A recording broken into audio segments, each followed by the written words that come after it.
এখানে চিকেন সিদ্ধ করে ছাড়িয়ে রাখা রয়েছে, এখানে আলু সিদ্ধ চটকে রাখা আছে, এখানে আদা রসুন পেঁয়াজ কাঁচা লঙ্কা রয়েছে, যেটা এর মধ্যে নিয়ে গ্রেটারও করতে পারেন আপনারা, বা এটা চপারও করতে পারেন।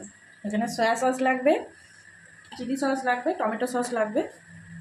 চপার করার পরে এটা এখন চপার করব, সব একসাথে নিয়েই চপার করে নিতে পারেন, হাতেও যদি কুচান শুধু আদাটা গ্রেট করে নিতে পারেন। চপারটা রয়েছে তাই আমি সব একসাথে নিয়ে একসাথে চপার করে নেব। এই যে চপার করার পর জিনিসটা এরকম হবে, পুরো মিহি করবেন না, এটা এরকম যাতে থাকে, অল্প অল্প একটু যাতে মুখে পড়ে, টেস্ট যাতে বোঝা যায়, তাতে ভালো লাগবে। এবারে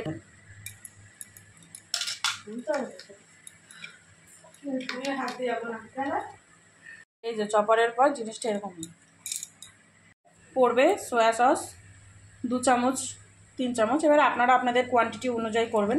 আমার 500 মাংসের হিসাব দেখাচ্ছি আমি, এগুলো সবই।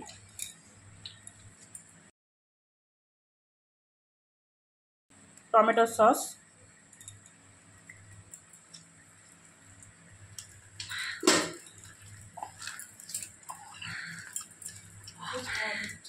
সয়া সস পড়ছে, একদম অল্প দেবেন। এবার আপনার যদি ঝাল বেশি খান সেক্ষেত্রে কাঁচা লঙ্কা দেবেন, চিলি সস দেবেন। কাঁচা লঙ্কাটা যেহেতু আমি একটু বেশি দিয়েছি তার জন্য চিলি সসটা আমি একটু কম দিলাম।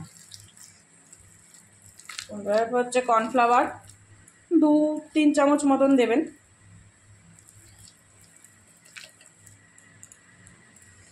এবার এর মধ্যে আপনারা চিকেনটা অ্যাড করে নিতে পারেন, কারণ সব কিছু একসাথে মিক্সার হচ্ছে তো।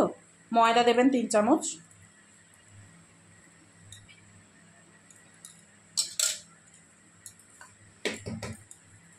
এবার আমি এগুলো চিকেনগুলো এর মধ্যে দিয়ে দেবো। এবার দেবেন অল্প একটু বিট লবণ,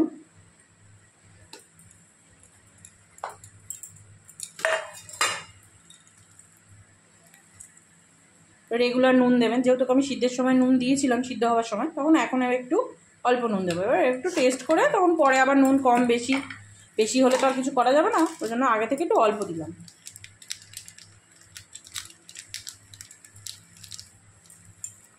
একটু ব্ল্যাক পেপার 1/2 চামচ 1 চামচ, ব্ল্যাক পেপারের স্মেলটা থাকলে যে কোনো জিনিসই খেতে খুবই স্বাদ লাগে। তারপরে ফাইনাল লুক এইটা। এবারে এইখানে আমি রেখেছি 2 চামচ বেসন, 2 চামচ ময়দা, 2 চামচ কর্নফ্লাওয়ার। এটা দিয়ে এটা আলাদা কোটিং হবে, কোটিংটা যখন করছি আপনাদের দেখাচ্ছি। ডিমের মধ্যে একটা দেন, দুটো দেন, এবার আপনারা আপনাদের কোয়ান্টিটি অনুযায়ী দেবেন। একটা ডিমের মধ্যে একটু নুন দিয়ে একটু ফাটিয়ে নেবেন। আর ডিমটা যদি ফ্রিজে থাকে তাহলে কিছুক্ষণ আগে একটু বের করে রাখবেন, তাহলে ডিমের ইয়েটা খুব ভালো হয়। ফেটিয়ে নেবেন। এখানে নিয়েছি ব্রেড ক্রাম্বস না থাকলে আপনারা মুড়ি গুঁড়ো করে নিতে পারেন, বা টোস্ট বিস্কুট এনে গুঁড়ো করে। আমি যেমন টোস্ট বিস্কুট এনে গুঁড়ো করে নিয়েছি। আর এটা তো আপনাদের আগেই দেখালাম, ময়দা আর কর্নফ্লাওয়ার রয়েছে। এবারে হাতে একটু তেল দিয়ে নিয়ে এগুলোকে গোল গোল করে এখানে কাঠিয়ে এনেছি, কারণ সেই কাঠির মধ্যে দিয়ে সেটাকে রেডি করবো।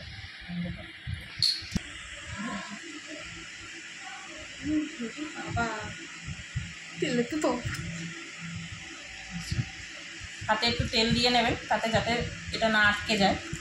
অল্প একটু এরকম নেবেন এই মাখাটা, নিয়ে হাতের মধ্যে একটু গোল শেপ, আপনারা আপনাদের মন মতন শেপ দিতে পারেন, এরকম গোল দিতে পারেন, এরকম চ্যাপটা দিতে পারেন, বা এরকম লম্বাভাবেও দিতে পারেন, সেটা আপনাদের ইচ্ছা।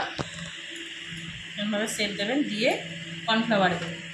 কর্নফ্লাওয়ার ময়দার যে কোটিংটা করে রেখেছি না, আগেই দেখিয়েছিলাম, সেই কোটিংয়ের মধ্যে দেবেন। কোটিংয়ের মধ্যে দিয়ে ডিমের কোটিংয়ে দেবেন। ডিমের কোটিংয়ে ভালোভাবে কোটিং করে নিয়ে ব্রেড ক্রাম্বসের কোটিংয়ে দেবেন।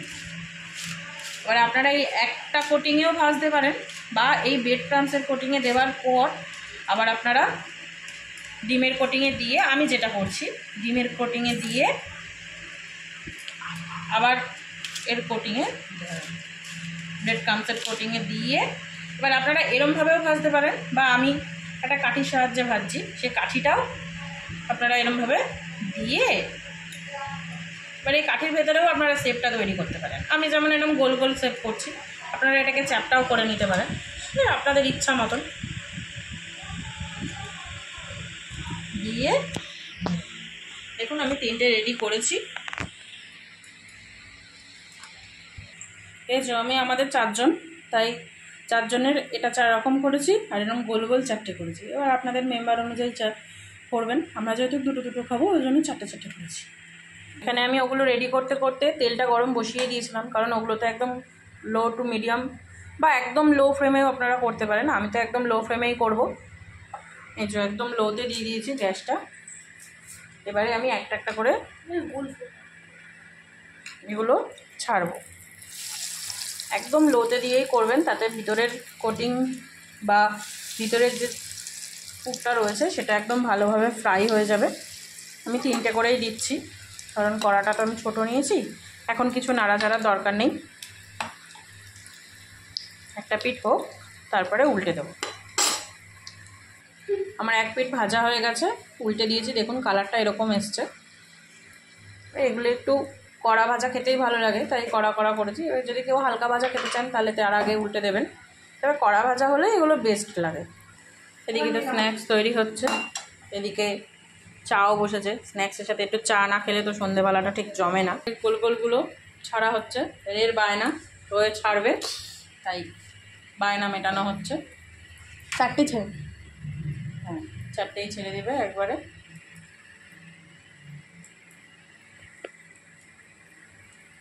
এইগুলো এই 3টে নামিয়ে নিয়েছি, টিস্যুর ওপরে নামাবেন, তাহলে এক্সট্রা যে তেলটা থাকে সেটা টিস্যুতেই টেনে নেবে। ফাইনাল লুকে রেডি হয়ে গেছে আমাদের chicken cutlet, chicken potato cutlet.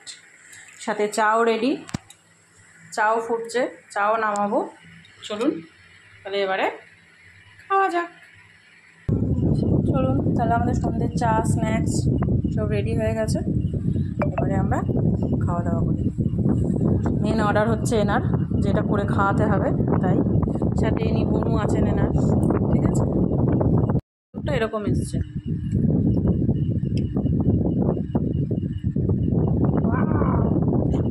এর মধ্যে চিজ দিলে আরও বেশি ভালো লাগবে, যদিও আমি চিজটা অতটা পছন্দ করি না বলে আমি দিইনি। তবে যারা যারা চিজ পছন্দ করেন এর ভেতরে দিতেই পারেন।